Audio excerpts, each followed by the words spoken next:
Bah, écoutez, je vous propose de commencer. Donc, bienvenue à toutes et à tous. Je suis donc Alexandre Zapolski, je suis le fondateur et président de l'Inagora. Comme je vous le disais, vous êtes ici dans un lieu un peu exceptionnel, c'est ce qu'on appelle la Villa Goodtech. C'est un lieu que vous connaissez peut-être à travers différents films, puisqu'il y a beaucoup de films qui ont été tournés ici, ou de séries. Pour les plus jeunes d'entre nous, vous connaissez peut-être une série qui est diffusée actuellement sur Canal+, qui s'appelle La Flamme. Voilà, c'est un petit peu remanié, hein, mais c'est très facilement en fait reconnaissable. Et donc ce lieu d'exception, on a décidé avec Michel Marie, qui est le cofondateur et puis le directeur général de l'Inagora, d'en faire l'acquisition pour pouvoir l'offrir aux acteurs de la Goodtech. Le premier des acteurs de la Goodtech étant notre société, l'Inagora. Donc nous, on occupe en fait les étages en fait, de cette Villa Goodtech, mais on met très régulièrement à disposition ce lieu pour les acteurs de la Goodtech. Alors la Goodtech, pour nous, c'est la tech éthique, c'est la tech responsable, c'est la tech durable. On croit que toutes les technologies ne se valent pas. On est convaincu qu'il y a finalement une good tech et une bad tech. Et vous savez que c'est le combat et la mission de l'Inagora depuis maintenant un quart de siècle. Cette année, on va fêter nos 25 ans. Et donc, depuis un quart de siècle, on se bat pour développer ce qu'on appelle la troisième voie numérique, cette idée d'une voie alternative au numérique commercial américain, dans lequel les utilisateurs ne sont que des clients, ou de numérique plus impérialiste, qui est le numérique chinois, et qui est très actif, en particulier sur les sujets d'IA. Je ne sais pas si tu nous en donneras en fait une illustration, Michel Marie, tout à l'heure, si tu nous parleras en fait quelque part de l'avancée des Chinois qui, semble-t-il, ont une vraie longueur d'avance, y compris vis-à-vis des Américains et vis-à-vis de nous, les Européens. Donc il faut qu'on se bouge. Bon, mais en attendant, on va refocuser en termes de territoire plutôt sur ce territoire qui nous est si cher et qui est si important à nos yeux, le territoire d'Issy-les-Moulineaux, puisque c'est la particularité de ce festival, le festival Viva Ici, que d'accueillir dans ces murs, dans les murs de la ville, à travers les acteurs qui font l'innovation, ce festival d'innovation Viva Ici. Alors, j'ai le plaisir aujourd'hui d'avoir avec nous sur cette table ronde Éric Legal. Je vais commencer en fait par toi, je vais le faire de gauche à droite. Donc tu es, toi, Éric, je vous le disais, le directeur en fait d'Ici Média, qui est la scène qui porte les sujets d'innovation et de numérique pour le territoire. Tu pourras compléter, si tu veux, ma petite introduction. Ce soir, on a le plaisir par ailleurs d'accueillir Delphine Dogo. Merci Delphine, on s'appelle par les prénoms, après on oublie les noms de famille.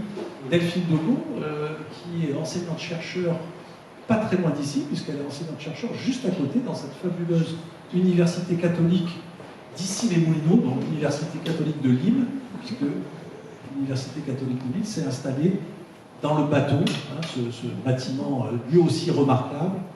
Vous pourrez nous en dire un mot si vous le souhaitez. Et donc on a souhaité initier cette année la première conférence commune avec la Catho de Lille, parce qu'on se dit qu'on a plein de choses à faire avec les étudiants et les étudiantes, et puis les enseignants-chercheurs, oui, absolument, que je salue, merci, parce que vous avez déjà eu en fait un atelier déjà, et puis vous avez présenté 5 cas, je crois, pour très bien présenté. attaquer et défendre en fait l'IA. Certains ont participé, ils m'ont dit que c'était absolument brillant. Je n'ai pas eu l'opportunité d'être avec vous. Et puis quelqu'un de chez nous est intervenu la semaine passée pour préparer avec vous. Oui, l'Inagora a lancé l'atelier avec les étudiants en leur expliquant un peu les enjeux de l'IA et comment ça fonctionne, etc. Et à partir de ça, ils ont écrit une pièce pendant 2 jours qui viennent de jouer il y a quelques minutes en face. Ça a été filmé, j'espère. Non, je pense pas. C'est que du live. Philippe, on va te trouver du boulot en plus de celui que tu fais pour l'Inagora. On en reparlera pour l'année prochaine. On a aussi le plaisir d'accueillir ce soir quelqu'un à peu près toutes les lycéennes et lycéens connaissent, Tatiana Protois, qui est la présidente en fait du CESEL, le conseil présidente déléguée, le président par construction, c'est le maire d'Issy-les-Moulineaux, André Santini, qu'on salue naturellement, et qui est celui qui permet en fait que tous ces événements aient lieu en fait sur ce territoire. On a vraiment de la chance d'avoir André Santini. Enfin, de toute façon, je sais que c'est quelque chose qui est partagé pour la quasi-totalité en fait des ICN et des ICA. Mais je tiens vraiment en fait à le dire, à le souligner, pas uniquement parce que c'est filmé, mais quel bonheur en fait d'être associé en fait à ce territoire. Quand on fait de l'innovation, honnêtement, il n'y a pas meilleur lieu en France que d'être lycéen ou d'être une entreprise lycéenne. C'est vraiment, on se sent porté par l'ambition en fait du maire André Santini et par l'ensemble en fait des personnes qui travaillent ici à la ville. Et donc Tatiana, la particularité, donc elle est présidente déléguée du CESEL, et elle va nous en reparler, c'est que cette année, le CESEL a fait le choix de fonder ses travaux sur le sujet de l'intelligence artificielle, ce qui montre en fait la modernité aussi du CESEL et des travaux qu'il mène. Et c'est notamment pour cette raison-là qu'on a eu cette idée de faire une conférence sur ce thème. Alors pas un Indien dans la ville, hein, vous avez compris le jeu de mots, mais une IA dans la ville, et qui a d'ailleurs un succès remarquable, parce que vous êtes assez nombreux à vous être inscrits ce soir, et je me félicite vraiment que ça vous intéresse ce sujet à ce niveau-là. Michel Marie, je vous en ai parlé, c'est le cofondateur et le directeur général de l'Agora, qui clôturera en fait les interventions, et il nous a préparé une petite surprise. Vous avez certainement entendu parler de notre petite Lucie, puisqu'il y a eu beaucoup d'articles qui ont été consacrés sur Lucie. Alors Lucie, il faut savoir, comme toutes les HPI et les surdoués, elle a été mal comprise. Hein. C'est le principe en fait des HPI, c'est un peu particulier.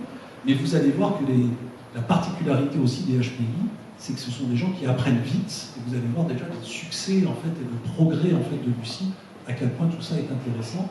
Et donc je crois qu'elle interagira aussi avec certains des intervenants. Enfin, je ne connais pas tout le cas. Bon, voilà, c'est la surprise pour tout le monde, y compris pour moi. Et donc à distance, on a la chance d'avoir l'amour, pas le grand, Je suis bien là, l'amour est voilà, pas le grand, le magnifique, celui auquel on aspire tous, mais Bertrand Lamour, mais qui est aussi en fait quelqu'un qu'on a le mérite en fait de connaître. Désolé de vous décevoir de ne pas être l'amour avec le grand A. Hein, bon, c'est que le Bertrand Lamour, voilà. Et Bertrand Lamour, au débeauté, il a remplacé, je vous disais avant de commencer cette conférence, sa présidente hein, qui devait intervenir, et donc il représente la société Prism, qui est la société qui a fait, avec les équipes d'Éric Le Gall, ici GPT, et c'est des gens avec qui on est en train de réfléchir pour essayer de faire évoluer ici GPT sur un modèle plus éthique, plus open source, plus responsable, plus durable. Voilà, et donc même si ce n'est pas encore le cas pour la version qui est actuellement en production, mais ce qu'on fait avec GPT, on pourrait tout à fait faire avec Lucie. Ça, le message maintenant est passé. Alors, mon cher Eric, on peut commencer. Je voudrais te confier, après cette longue introduction, en premier, la parole pour que tu nous expliques d'abord. On est le premier jour hein, du festival ici, Viva ici. Peut-être quelques mots sur le festival lui-même, sans nous en faire toute la publicité, parce qu'il y a énormément d'événements toute cette semaine concernant Viva ici, et pour nous en rappeler peut-être des grands principes. Et puis ce qui va nous intéresser, une IA dans la ville, comment ça se fait que, encore une fois, la ville d'ici les Moulineaux soit leader, pionnière sur ces sujets-là. D'où vient cette idée de créer en fait un ICI GPT et de l'offrir ainsi à l'ensemble des citoyens de la ville et de ceux qui s'intéressent à la ville? Bien, d'abord merci pour cette introduction, merci de nous accueillir parce que c'est exactement ce que souhaite dans le cadre de VIC. Ce festival, en fait, l'idée, vous connaissez évidemment tous Vivatech, hein, qui est le salon de l'innovation, aujourd'hui le plus grand en Europe, qui grandit d'année en année, qui a lieu à la Porte de Versailles. Vous savez aussi que la Porte de Versailles va partir sur les Moulineaux, et qu'il était logique que lorsqu'on parlait de ces sujets-là à notre porte, on essaye d'embarquer un petit peu ici les Moulineaux. Là, cette année, on a un peu décoléré de la date, puisque la tech aura lieu au mois de juin, mi-juin. Pour une raison simple, en fait, c'est qu'on voulait que les jeunes soient avec nous. Parce qu'au mois de juin, vous avez remarqué, ils sont déjà tous partis, en vacances, ou en stage, pour certains, j'espère, en job d'été. Et moi, je trouve ça dommage de débattre de sujets aussi importants qui les concernent d'abord, sans eux. Donc, on a vraiment voulu maintenir au mois de mai en disant on aura les jeunes, et on a vu un très très bel exemple avec cet exercice à la Cato de Lille qui a permis à la fois de bien comprendre quelles étaient leurs motivations, leur connaissance et leur sensibilité sur ces sujets-là. Pour moi, c'est vraiment précieux parce que ça nous permet évidemment aussi de réfléchir. Et vous verrez demain aussi à l'ISEP, Donc cette fois-ci, c'est des étudiants du numérique, donc ils seront peut-être un peu plus BA sur l'innovation que nous était étudiants de droit, mais ça permettra de faire le tour. Et ça, c'est important parce que moi, je voulais que ça se passe chez les acteurs de l'innovation, tu l'as dit, donc dans les entreprises, dans les grandes écoles, et que ce ne soit pas centralisé sur un lieu unique, mais bien partout dans la ville. Ça permet aussi aux habitants de découvrir des lieux qu'ils ne fréquentent pas évidemment au quotidien, comme cette belle maison qui, avant que vous l'ouvriez, était quand même, c'est vrai, beaucoup utilisée pour les tournages. C'était très très cher d'ailleurs, mais en fait, vous ne pouvez pas y rentrer. Elle était aussi utilisée lors de Roland Garros, puisque Djokovic, c'est l'endroit qu'il louait lorsqu'il restait pour Roland Garros. Donc, c'était pas vraiment ouvert au public, mais pas aux voisins. Et là, voilà, vous pouvez découvrir ce genre de lieu, et ça sera le cas toute la semaine. De toute façon, vous avez le programme, j'imagine qu'on l'a donné en entrant de tous les événements, donc n'hésitez pas. Sinon, on le retrouve sur ici.com/vivalici. Alors, pour parler d'ici GPT, en fait, d'abord, moi je suis content parce que là, à quelques jours près, ça fait 29 ans exactement qu'on a lancé ici.com. Et à l'époque, on était déjà les premiers sur le web. Et depuis toutes ces années-là, en fait, on ne s'est jamais arrêté. C'est pour ça qu'on n'est pas plus intelligent que les autres. On a simplement commencé plus tôt et on ne s'est jamais arrêté. Donc évidemment, quand vous avancez comme ça, vous découvrez des innovations qui arrivent, vous essayez d'aborder chacune des vagues de la révolution numérique. Et toujours à cet esprit de se dire qu'on essaie d'anticiper les usages qui arrivent pour aider aussi nos habitants à se préparer en fait, au monde qui se prépare devant nous. Donc pourquoi l'IA? Ça fait longtemps qu'on parle d'IA, depuis très très longtemps. Moi je ne suis pas un informaticien, du tout. Je suis vraiment nul. Par contre je suis un utilisateur. Donc j'essaie vraiment de comprendre ce qu'on peut faire avec la technologie, quel type d'usage on peut avoir et comment ça peut nous permettre de faciliter notre vie quotidienne. Il n'y a que ça qui me motive en fait. Donc bon, évidemment on parlera de souveraineté, d'open source, tout ça c'est passionnant. Mais entre nous, moi ce qui m'intéresse c'est qu'est-ce qu'on fait avec ces outils-là et quels usages on peut en avoir. Et moi jusqu'à présent, quand on parlait d'IA, j'étais toujours déçu parce que c'était quelque chose d'ultra technique. Alors sinon ça permettait peut-être de mesurer les consommations énergétiques des bâtiments municipaux. Oui, bon, en tout cas c'était très bien pour les gens qui sont en charge de ce type de sujet, mais pour le grand public, il faut avouer que c'est pas passionnant. On sait aussi que nos téléphones smartphones, le web, etc., c'est grâce à l'IA qu'on peut aujourd'hui évoluer plus facilement, etc. Mais c'était pas... Pardon, c'est drôle de dire ça, mais c'était pas humain. Or, quand ChatGPT est arrivé, là je me suis dit, là il se passe quelque chose. Très sincèrement, le fait le défaut, lorsque vous êtes depuis très très longtemps dans ce genre de milieu d'innovation, c'est que pour avoir un effet waouh, ça devient de plus en plus compliqué avec le temps qui passe. Et là, franchement, moi j'ai eu cet effet waouh et je me suis dit, en fait c'est comme le web, qui est arrivé par rapport à l'Internet. L'Internet, ça existait aussi depuis pas 20 ou 30 ans, mais le web a permis de démocratiser l'accès à Internet et de permettre à tout le monde d'y accéder. Et avec l'IA générative, et avec ChatGPT en tout cas, et l'IA générative plus globalement, c'est exactement ce qui se produit. C'est-à-dire que n'importe qui aujourd'hui peut aller sur une IA générative pour poser des questions, pour dialoguer, pour préparer ses cours, pour travailler, pour faire tout ce que la vie quotidienne nous propose. Et ça, c'était vraiment important. Et donc je me suis dit, il fallait évidemment qu'on y soit, d'autant plus qu'on avait testé déjà plein de chatbots sur ici.com pendant plusieurs années. J'ai toujours été déçu, parce que les chatbots, il fallait finalement qu'on pense exactement aux questions que les gens allaient poser. Bon, vous savez qu'une mairie, ça se passe de berceau au tombeau, quoi. Donc le nombre de questions qu'on peut poser à une mairie, c'est quand même incroyable. Et donc évidemment, ça ne marchait pas à 80% des cas. Et là, on a donc lancé une consultation. Très vite, ChatGPT est arrivé, je crois, en novembre 2022. Dès la fin de l'hiver 2023, on a commencé à regarder quels étaient les acteurs français qui proposaient ce type de choses. On a créé un questionnaire type de questions et on nous a challengé avec ça. Alors, on avait deux objectifs, deux contraintes importantes. Un, on voulait qu'il ne réponde qu'aux questions qui concernaient les Moulineaux. Donc il fallait qu'il évite d'aller voir dans le monde entier ce qui se passait et qu'il ne réponde pas à n'importe quoi. Donc il fallait que ça se concerne que les Moulineaux et il fallait qu'il se source sur nos serveurs, donc en fait sur notre communication publique pour faire ça. Parce qu'en fait, lorsqu'il ne répond pas, c'est parce qu'il n'y a pas de communication publique sur le sujet. et répond uniquement si nous avons une communication sur notre site web, sur ce qu'on appelle les bases de connaissances que les agents utilisent lorsqu'ils répondent au téléphone, ce type de choses. Donc ça, c'est pas une IA généraliste, on ne peut pas poser, utiliser ici GPT pour, comme la plupart des gens le font, pour lui parler comme si on parlait à son psychologue. 48% de l'usage de l'IA dans le monde, c'est fait pour avoir un dialogue et pour résoudre en fait des problèmes personnels liés à l'anxiété ou avoir un compagnon numérique. Je ne sais pas si tu as vu ce sondage. Là, non, je pense que c'est 40%, c'est énorme, hein, c'est incroyable, absolument. Et donc c'est le cas d'usage, c'est vraiment d'utiliser la technologie IA au service en fait de l'accès à l'information liée à la ville. C'est ça, c'est plutôt que de chercher sur Google, plutôt que de chercher sur le moteur de recherche de la ville, plutôt que de téléphoner à la mairie, on pose la question à ChatGPT et puis il répond, et puis si c'est pas répondre, il dit contactez la mairie en donnant les liens qu'il faut. Ça c'est vraiment important parce que pour nous c'était vraiment d'abord une question de... On répondait à des questions d'informatique, hein, simplement comment je fais pour avoir mon passeport, mon identité, les horaires d'ouverture, etc. Et puis on s'est rendu compte que des gens posaient des questions un peu plus profondes en fait. Et là, ce qui est intéressant avec l'IA générative, c'est qu'il va chercher dans les différents articles, parce que la communication publique par définition elle est large, il va chercher dans les différents articles en fait des morceaux de réponse et il arrive à construire donc en quelques secondes une réponse argumentée sur un sujet parfois plus compliqué qu'on l'imagine.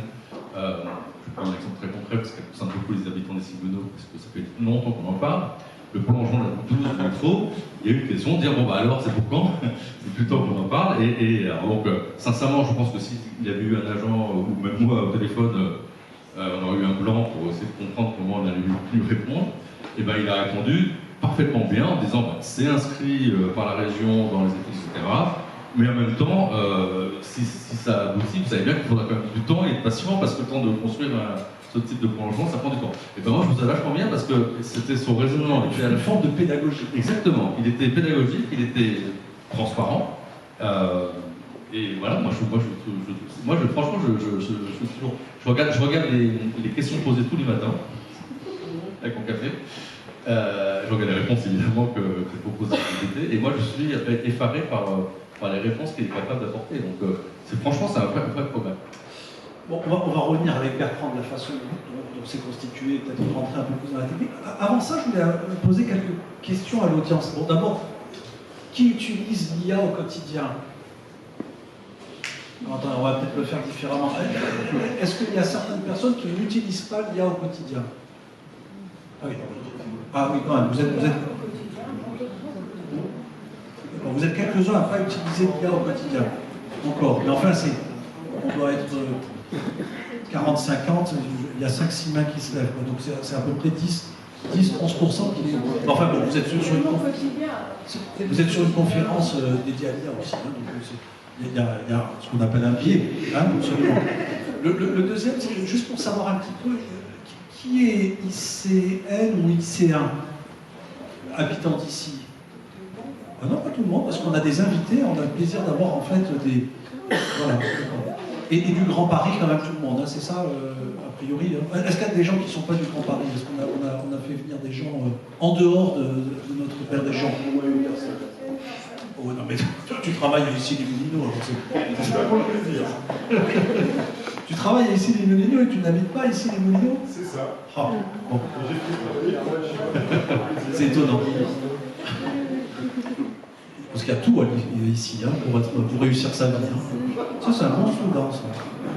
Ici, il y a tout pour réussir sa vie.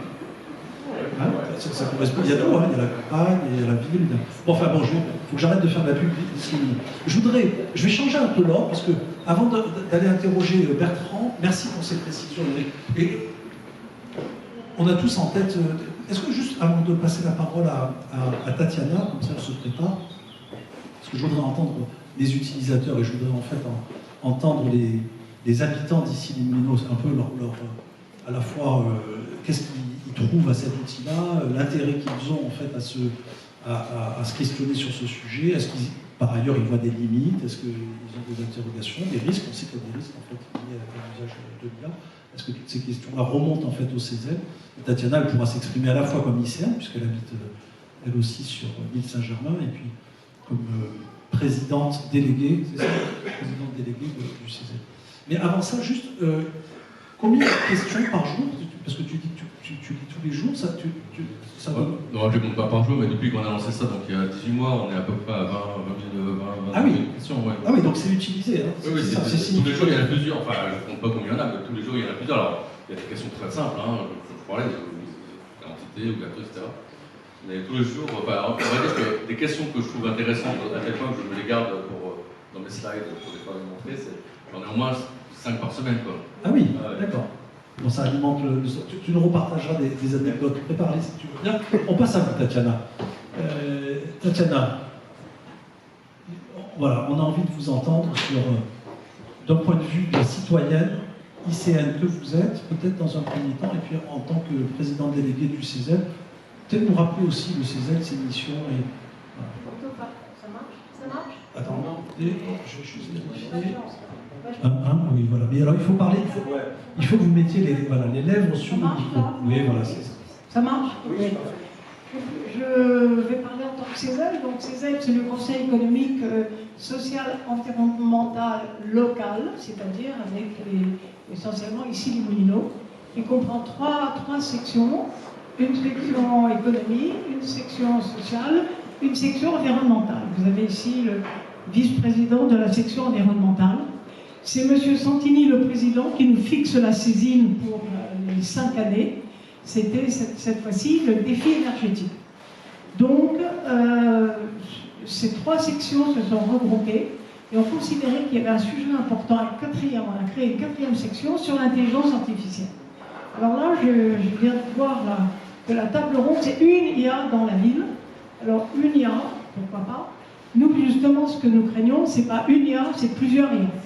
Et donc, dans le CESEL, nous avons décidé d'essayer d'analyser les IA, tout le numérique actuel, les dangers, et de faire des préconisations par rapport toujours à l'utilisation. Parce que tous les lycéens, et bien tous les Français, moi je suis très sensible à l'électronisme, concerne aujourd'hui 17% de la population française. C'est quand même beaucoup. Donc, que faut-il pour régler ce problème? Je vais vous raconter une anecdote, c'est pas idiot. J'ai un tout petit cancer de la peau, c'est pas grave, et j'ai voulu prendre rendez-vous avec ma dermatologue.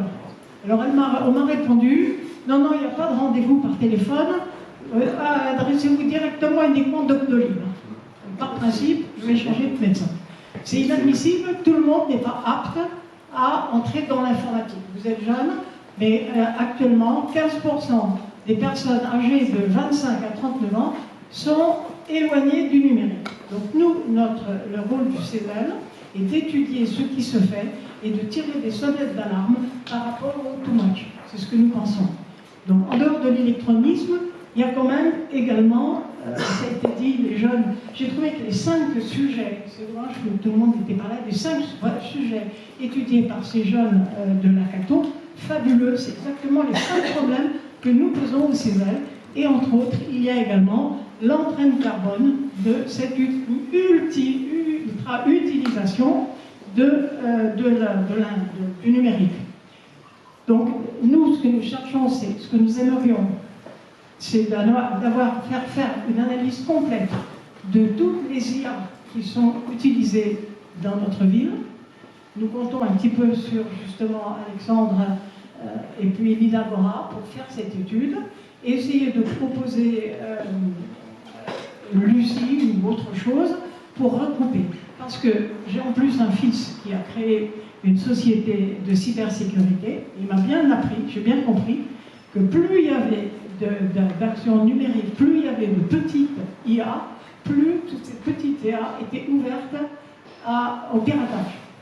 Ce n'est pas rentrer dans Lucie, c'est clair, et dans les petites IA qui servent à je ne sais pas trop quoi, où chacun se crée pour se faire plaisir, aller plus vite et soi-disant travailler mieux. Donc nous, notre rôle du CESEL est de tirer la sonnette d'alarme. On n'est pas complètement opposés, bien au contraire. on cherche des solutions. Alors, il y a une solution qui est absolument obligatoire. Il faut former les gens. Il faut des sessions. Alors, j'ai appris un nouveau mot, hein, je ne sais pas si vous le connaissez, d'acculturation. Il faut changer la culture change. Il faut former les gens, il faut leur parler, il faut leur présenter cette intelligence artificielle. Et donc, nous sommes, avec mon ami Jean-Michel Maestracci et d'autres membres du CESAL, nous sommes en train d'essayer d'obtenir, je ne sais pas, Eric Le Gall n'est pas d'accord, mais ça ne fait rien, d'essayer d'obtenir un Albert France Service à Issy-les-Moulineaux. C'est-à-dire que nous pensons qu'il faut absolument qu'il y ait ce France Service, c'est un bureau qui est ouvert avec 2 personnes, des gens certifiés en tout, et qui sont là pour aider les pauvres personnes qui n'ont pas très habiles en informatique. Alors, on n'est pas opposés. Moi, quand même, je trouve que c'est quand même... C'est les services, Tatiana, c'est les services de médiation, c'est ça hein, que... Voilà, il faut des services qui reçoivent le monde, qui sont ouverts pendant les heures de travail, dans un endroit... Et qui peuvent aider les gens qui ne maîtriseraient pas beaucoup et qui viennent faire tout ce qui voilà. Donc nous, le CESAL, notre rôle essentiel... Jean-Michel, juste garder la d'écouter... il a encore plus méchant que moi. D'écouter... Ah non, mais ici, on ne veut pas de gens méchants. Hein. D'écouter ce qui se fait, d'analyser ce qui se fait. Nous, on voudrait que l'INACORA essaye de résoudre le problème. Une IA, c'est exactement ce que nous voudrions, une IA, et pas 36 000. Et donc, nous devons, d'ici la fin de l'année, faire des propositions à notre maire, puisque c'est lui le président. Une IA de confiance. Alors, vous avez introduit là les grands sujets, les grands thèmes, Tatiana. Est-ce que, juste, je m'adresse là à l'ICN, ici GPT, là, vous avez déjà utilisé, vous avez... Non, je suis allergique. Ah, d'accord. Vous n'allez pas changer de ville. Vous n'allez pas changer de ville pour autant, là. C'est pas comme avec votre dermato, là. C'est un peu par principe. Je trouve que too much is too much. Il y a quand même des abus et ça finit par être énervant. Ne pas pouvoir aller chez son médecin parce qu'on n'a pas d'ordinateur, c'est dingue. Non, mais là, pour le coup, effectivement, c'est fou. Non, mais c'est fini, puisque, a priori, donc tout souci est quand même rédhibitoire. Donc notre rôle, le CESAL, c'est d'essayer justement d'améliorer toutes ces situations idiotes. C'est idiot, mais n'empêche qu'elles existent et il y a des gens malheureux. Alors, le débat, on va l'avoir après. Tu pourras répondre. Bon, il y a Bertrand, Monsieur Lamour, là. Enfin, c'est bien, comme ça. Je vois que je ne suis pas raccord avec ma chemise, désolé.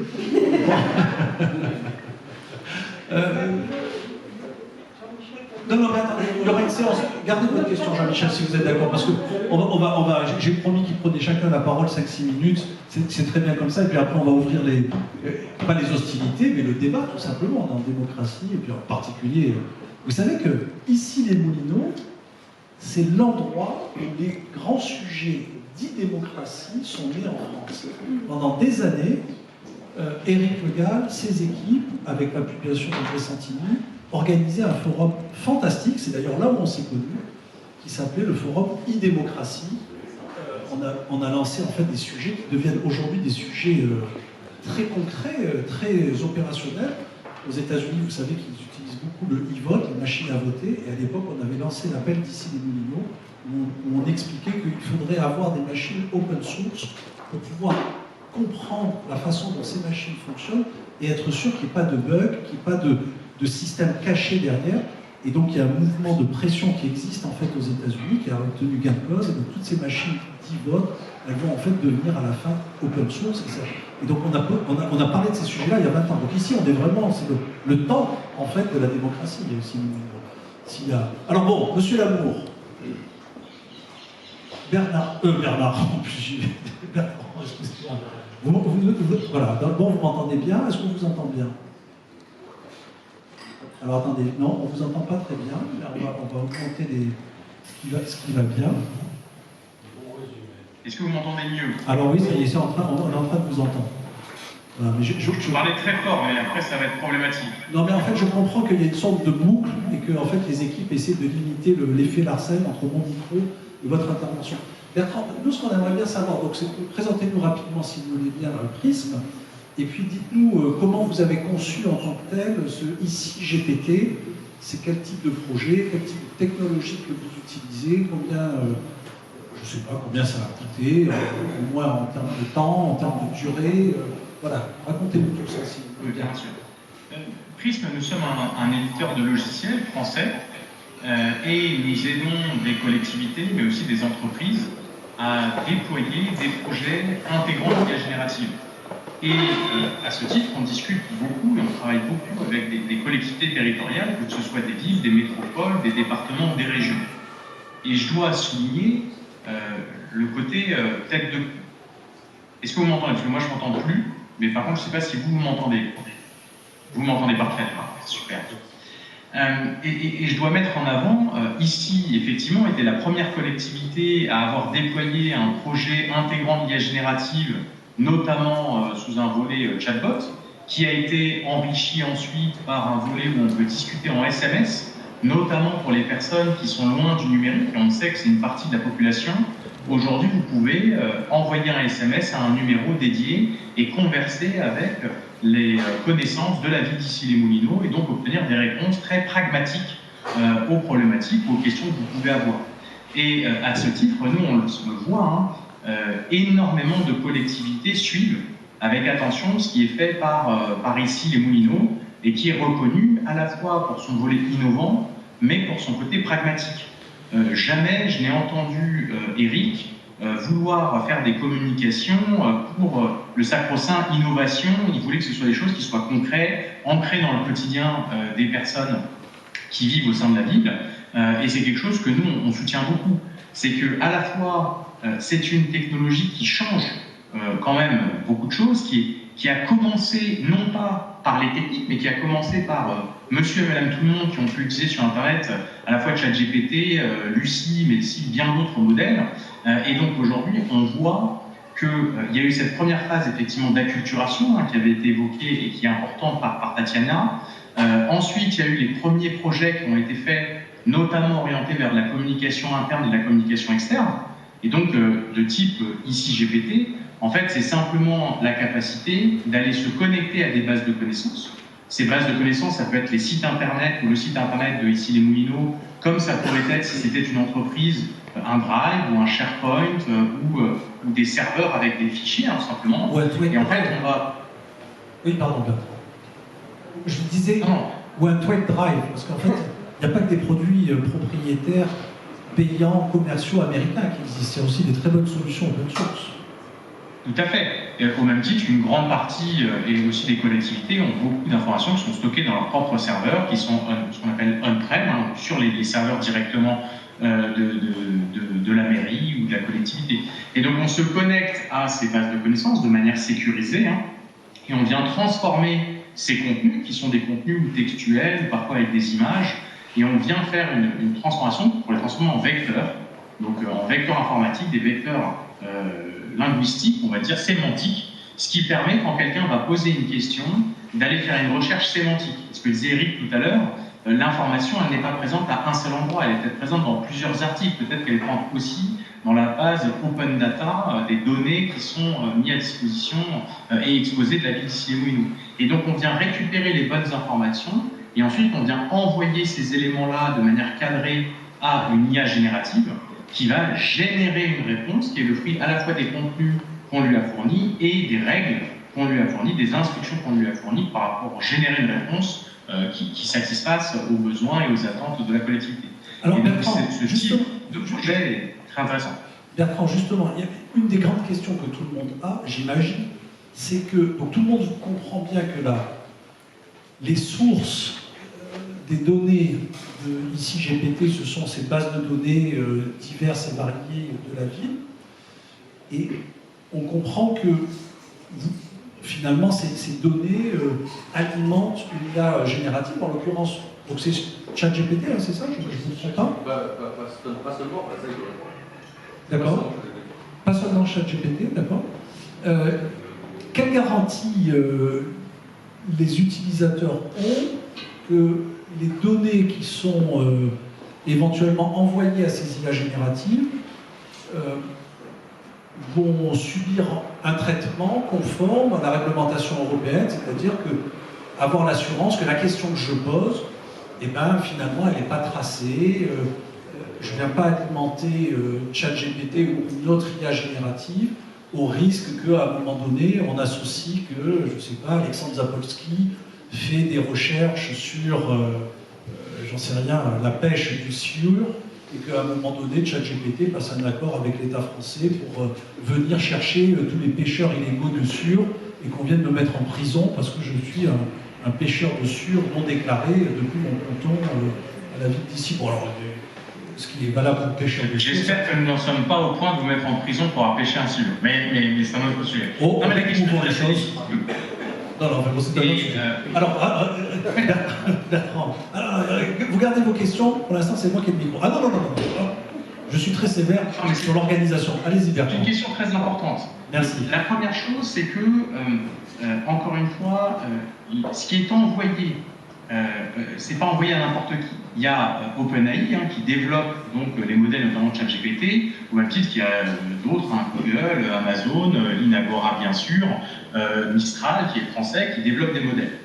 Donc la première chose, c'est que vous souscrivez à un contrat avec un certain nombre de partenaires, et ce cadre contractuel vous garantit de l'usage ou du non-usage des données qui peuvent être envoyées. Ça, c'est un premier point.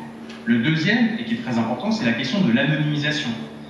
Le LLM, on lui envoie de l'information. Si l'information qu'on lui envoie est anonymisée, alors il ne stocke pas d'informations nous concernant. Bien sûr, si quelqu'un vient poser un sujet d'ordre médical, et si cette information est envoyée telle qu'elle, avec votre numéro de sécurité sociale, votre nom et votre adresse, là, effectivement, on a une problématique au dehors du cadre contractuel que j'avais évoqué, c'est la question d'anonymiser les données. Et donc, en fait, à un moment donné, c'est nous, en tant que partenaires technologiques de la ville d'Issy-les-Moulineaux, qui décidons de quelles sont les informations qu'on transmet au modèle de LLM qui ensuite va générer une réponse. Et donc là, on a un certain nombre de garde-fous, et notamment d'anonymisation des données, pour éviter que des données sensibles ne transitent là où ils ne doivent pas aller. Donc vous avez des filtres, c'est ce que vous êtes en train de nous dire, et c'est d'ailleurs pour ça que en fait, c'est plus intéressant pour monter un tel service de passer par Prism que de s'adresser directement à OpenAI, la société qui est derrière ChatGPT.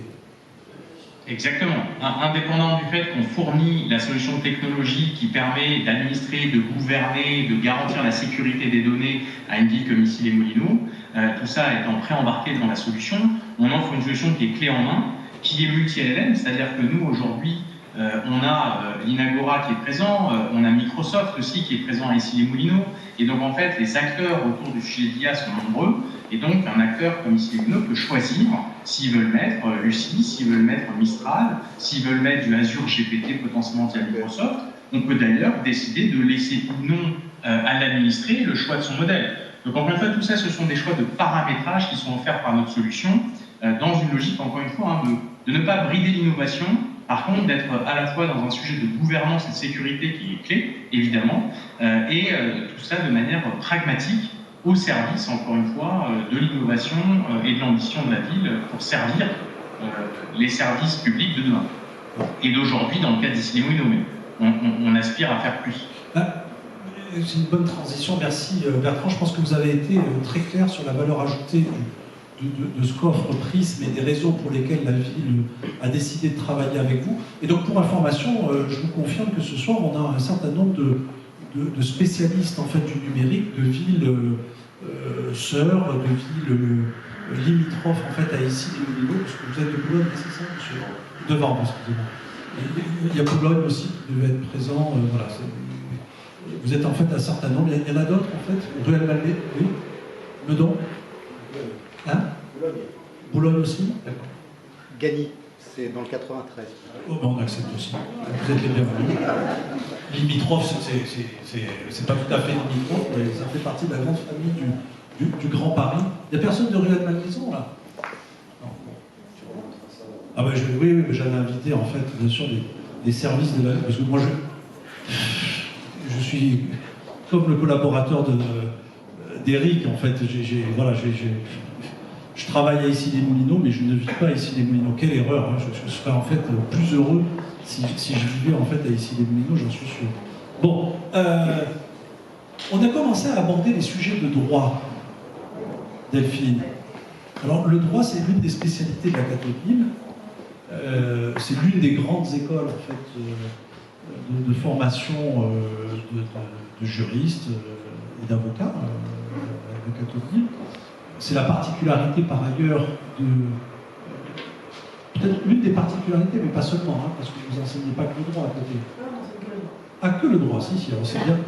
D'accord, donc c'est effectivement bien la spécialité en fait de ce que vous faites ici, juste à côté de chez nous, dans ce qu'on appelle le bateau, cette œuvre magnifique de Jean Nouvel.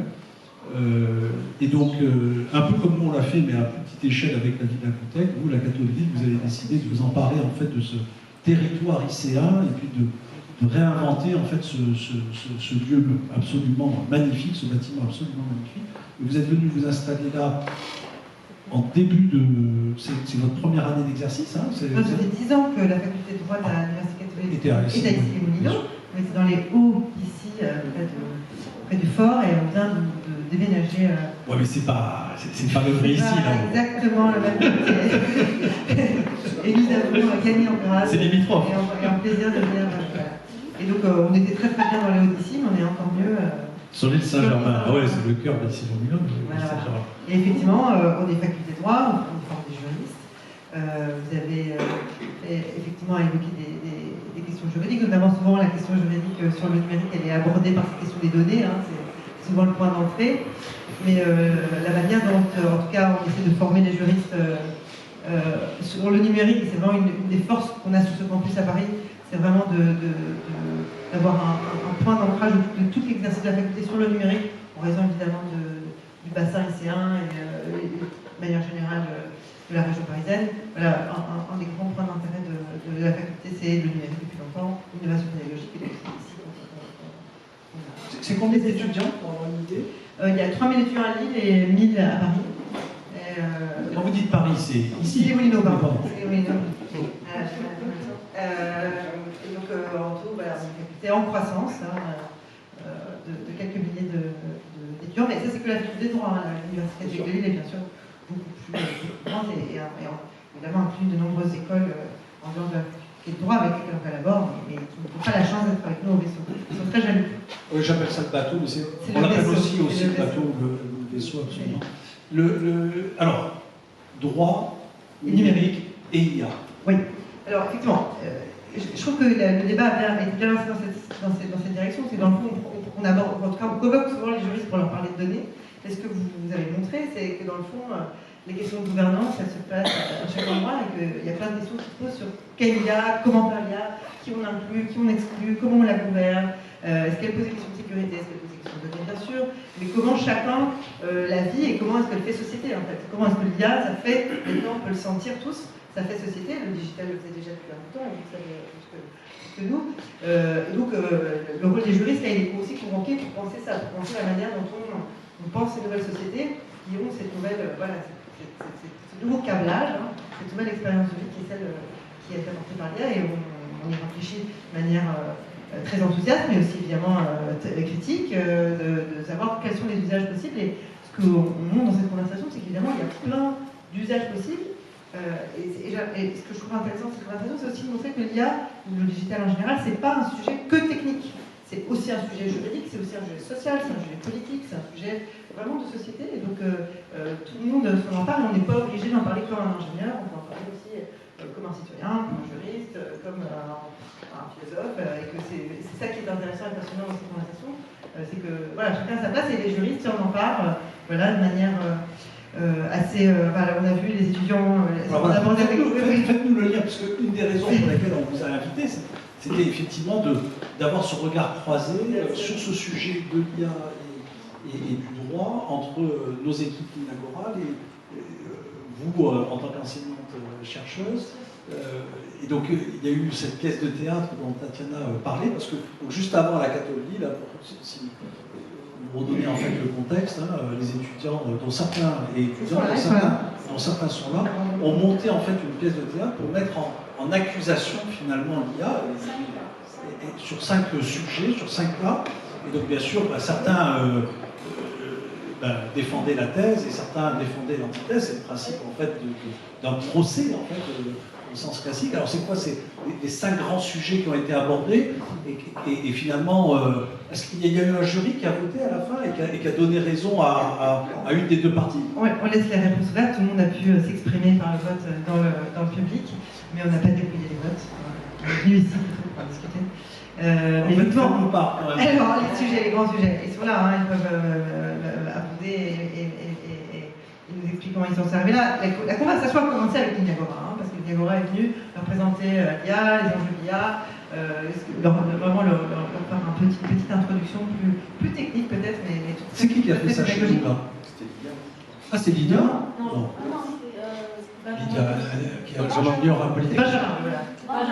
Benjamin Bellamy. Bon, il est à Cannes, excusez-nous. C'est pas un lieu d'innovation, mais c'est un lieu d'études. Notre ami Benjamin Bellamy, c'est un des podcasteurs les plus célèbres de France. Je ne sais pas si vous suivez en fait son podcast. Voilà. J'ai appris à l'occasion qu'il y avait un podcast sur le RGPD, donc une petite passion cachée pour le droit, apparemment. Mais donc on pense bien fort à tout ça, naturellement. Merci pour son intervention pédagogique, qui je pense a lancé les conversations en fait, avec les étudiants, et puis qui ont discuté pendant toute l'après-midi sur les différents sujets qui les ont passionnés. Ils se sont, finalement, les 5 grands thèmes. Les 5 grands thèmes qu'on a regardés sont, alors aidez-moi, la santé mentale, avec effectivement ce que vous disiez, le cas de l'IA partenaire compagnon psychologique, et qui donc du coup une patiente attaque son psychiatre parce qu'il est moins bon que son IA, il est quand même scandaleux. Ensuite, nous avons. Et le plus cher, surtout. Par remboursé. L'empreinte carbone, évidemment, c'est le gros sujet sur lequel la pièce est terminée. Il y a des sujets d'éducation, des sujets de désinformation dans les élections, et des sujets d'utilisation frauduleuse de l'IA, mais aussi dans un contexte. Une des affaires, c'était quelqu'un qui l'a utilisé de manière criminelle, mais qui reproche finalement quand même à l'entreprise d'avoir laissé des usages trop ouverts, trop incitant au crime. Mais vous savez que c'est souvent un des procès qu'on fait à l'open source. Il y a eu une volonté de la part d'OpenAI, des gens qui font ChatGPT, au moment où l'IA open source a commencé en fait à se développer, de venir plaider la cause, de dire mais regardez ces gens qui font de l'IA open source, on met dans les mains de potentiellement tous les criminels de la Terre des outils ultra puissants, et donc c'est un risque pour la société, pour la planète, donc il faut limiter l'usage de l'IA open source, et bien sûr il ne faut faire confiance qu'à nous, les grandes sociétés commerciales, parce que nous, bien sûr, on sait réguler le risque, donc nous on va faire en sorte qu'on ne mettra pas dans les mains en fait, de n'importe qui la puissance en fait, de nos IA. C'était l'objectif du premier forum mondial de l'IA qui s'est tenu en Angleterre, et c'est face à ça que la France a réagi de façon assez intelligente en disant mais ce qu'il faut c'est que ce forum mondial n'ait pas lieu dans plein de pays chaque année, parce que bien évidemment sinon les Anglais auraient répété, auraient essayé d'appuyer de plus en plus fortement sur cette idée qu'il faut de la sûreté, de la sécurité dans le domaine de l'IA, et que c'était un vrai sujet, de limiter la propagation de l'IA. Et la France, au contraire, avec l'appui de l'Inde, parce que l'Inde était coprésident du forum mondial de l'IA qui s'est tenu début février, là pour le coup à Paris, a poussé plutôt dans un sens exactement contraire sur les communs numériques, sur ces choses-là. Alors, je vois le temps qui passe, mais... Non, mais malgré tout, avec le sujet de la souveraineté qui a pointé son nez. Voilà. Alors, vous me servez en fait d'une formidable transition, Delphine. On aurait dit qu'on a répété ensemble en fait cette pièce de théâtre qu'on vous lit ce soir, pour justement passer le micro, si vous en êtes d'accord, à Michel Marine, qui va en souveraineté numérique. Ça te pose, toi, ça, Michel? Alors, effectivement, le micro, celui-ci ne fonctionne pas, ou alors vraiment loin. Alors, on va l'enlever. Donnez-le-moi. Oui, on n'a pas besoin de garder les perdants. Ici, on ne veut que les bons. Oui, donc ce qu'on fait donc ici à l'Inagora, c'est qu'on est producteur de modèles et qui répondent à peu près aux enjeux qu'on a évoqués là, depuis une petite heure maintenant. On a parlé de transparence, on a parlé de sécurité, on a parlé en fait de faciliter l'accessibilité à ces technologies, l'électronisme. Donc nous, en fait, à l'UQC, l'ambition qu'on porte à l'Inagora, c'est de développer finalement des communs numériques au service de l'intérêt général. Donc en fait, globalement, on est bien dans le thème, puisque l'IA aussi dans la ville, c'était aussi pourquoi utiliser des IA dans les collectivités locales, territoriales, pour quel type d'usage, et ainsi de suite, et avec quelle garantie de fonctionnement pour le citoyen et quels services. Donc ce qu'on fait, c'est effectivement des modèles, donc ceux que vous pratiquez, sauf que nous, les caractéristiques, ils sont à la fois open source. Donc permettez-moi juste en fait de faire une petite digression ici, puisque vous avez entendu forcément de beaucoup de modèles open source. Nous, en fait, notre définition, c'est qu'on considère que le modèle est open source à partir du moment où les données d'entraînement sont elles-mêmes publiées, disponibles librement pour audit, pour regarder. Donc on sait concrètement sur quelles données ont été entraînés les modèles. Alors du coup, il y a beaucoup de modèles d'IA open source? Il y en a trop peu, et en tout cas, on fait parmi les précurseurs ici en Europe. Voilà, donc Meta, tout ça c'est pas du coup open source selon notre grille de lecture, la grille de lecture Alors, que tu viens de donner. Meta, donc avec les fameux modèles Llama que vous connaissez certainement, dont les derniers ne sont pas accessibles, pas utilisables en fait pour les citoyens européens, puisqu'ils ne sont pas conformes à nos réglementations, à la fois sur le RGPD et sur la réglementation sur l'IA, pour l'IA en fait en Europe, hein, l'IA Act. Donc il faut faire une différence entre open weight et open source, c'est ce que tu es en train de nous dire. Voilà, sans rentrer trop dans le détail, mais gardez à l'esprit que globalement, ce qu'on fait nous, c'est on veut connaître comment sont entraînés ces modèles, puisque vous l'avez forcément expérimenté au moins une fois dans votre vie, vous avez posé une question à ChatGPT, à Claude, et vous êtes rendu compte de ce qu'on appelle ces fameux biais qu'on a évoqués tout à l'heure. Donc un biais, ça peut être quoi? C'est quand on demande quelque chose sur une orientation politique, sur des points géostratégiques dans le monde. On s'aperçoit que les réponses, elles sont très orientées en fonction de qui a entraîné le modèle, forcément, puisque quand on entraîne un modèle, on y insère ses préférences en tant que producteur. Donc attends, juste un modèle, une explication, histoire que ça parle bien à tout le monde. Par exemple, quand vous demandez à un modèle chinois qui possède les îles Paracels. Les îles Paracels, ce sont des îles, vous savez, qui sont entre le Vietnam, la Chine, les Philippines, etc. DeepSeek, sa réponse, elle est très claire. Les îles Paracels, ça appartient à la Chine. Il n'y a aucune ambiguïté par rapport à ça.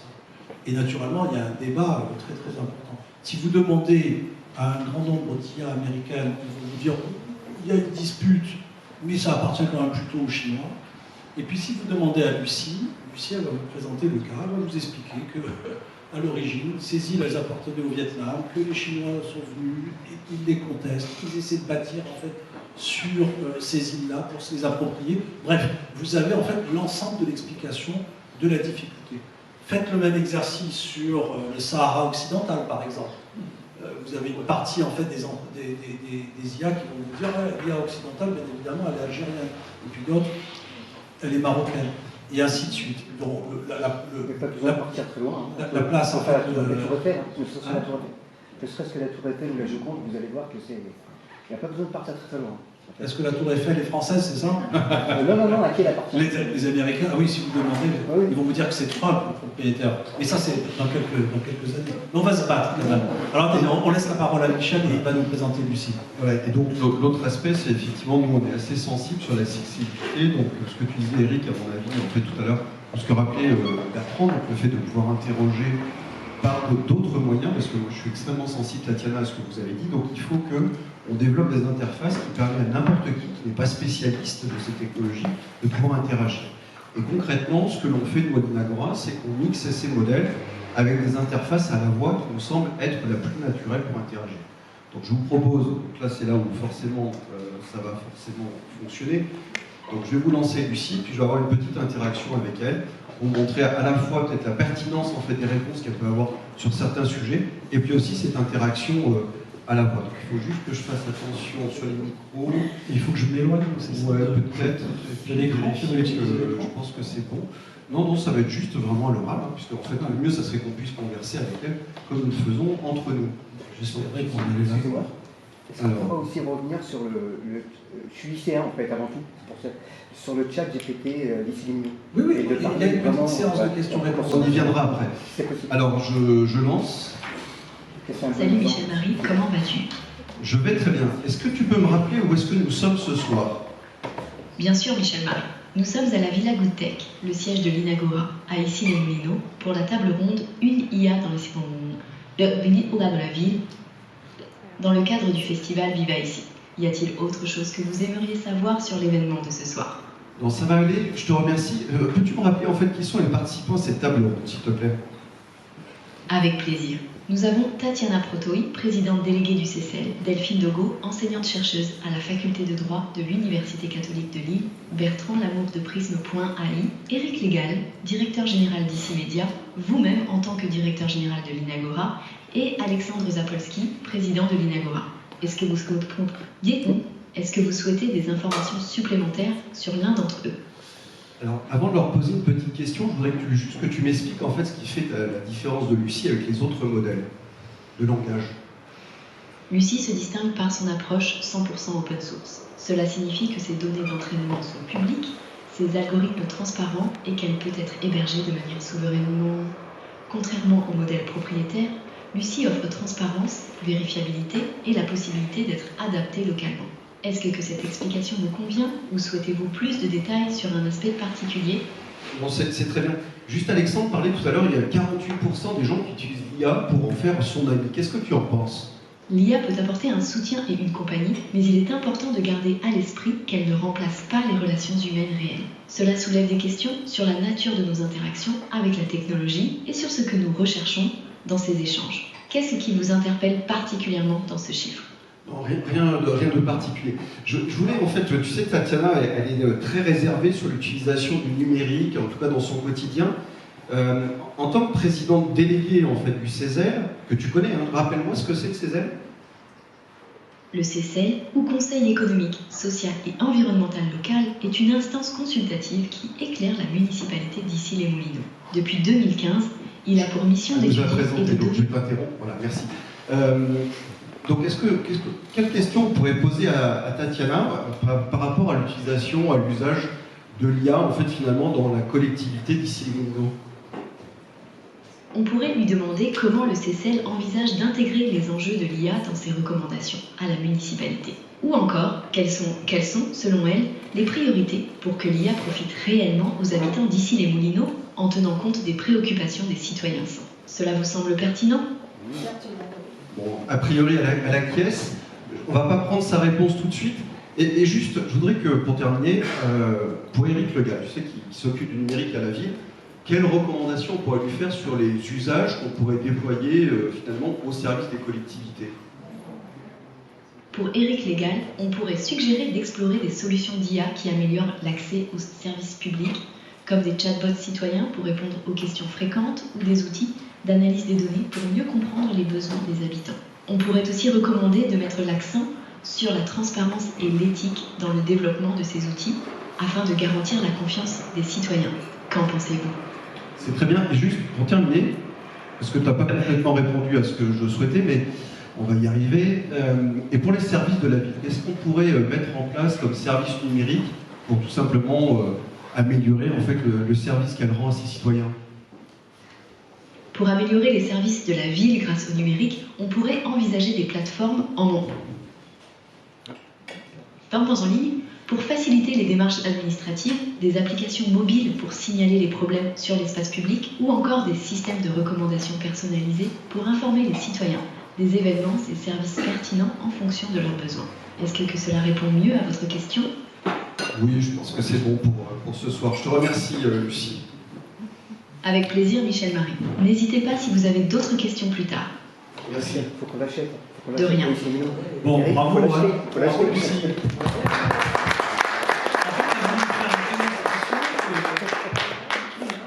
Très rapidement, on n'aurait plus besoin d'animateurs, quoi. C'est ça que tu es en train de me dire. Tu es en train de me mettre au chômage, quoi.